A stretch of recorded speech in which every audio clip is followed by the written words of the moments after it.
A teenager is booked into juvenile hall tonight after pointing a loaded handgun at North Monterey County Middle School on Tuesday.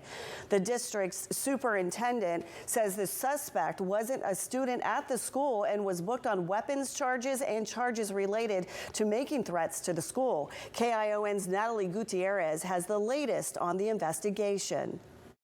Scary moments this week for North Monterey County Middle School staff and students. The school forced to lock down Tuesday after a teenage boy allegedly pointed a firearm at the school.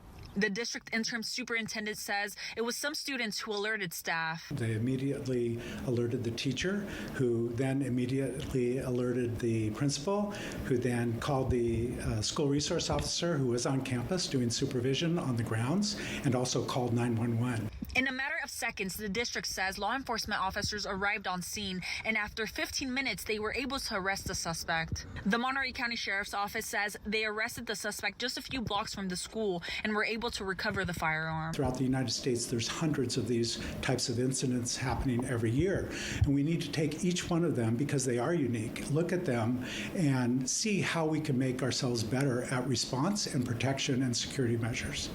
Interim Superintendent Bertondo says a staff meeting will be held at the middle school today, where teachers will talk about the incident and offer any suggestions to increase security at the school.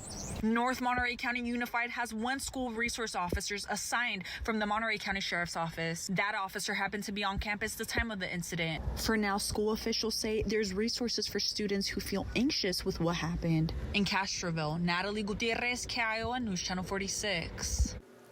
The district says they contacted families about what specific services are available. If you have a child attending the school, you can also contact the school if you didn't receive that information.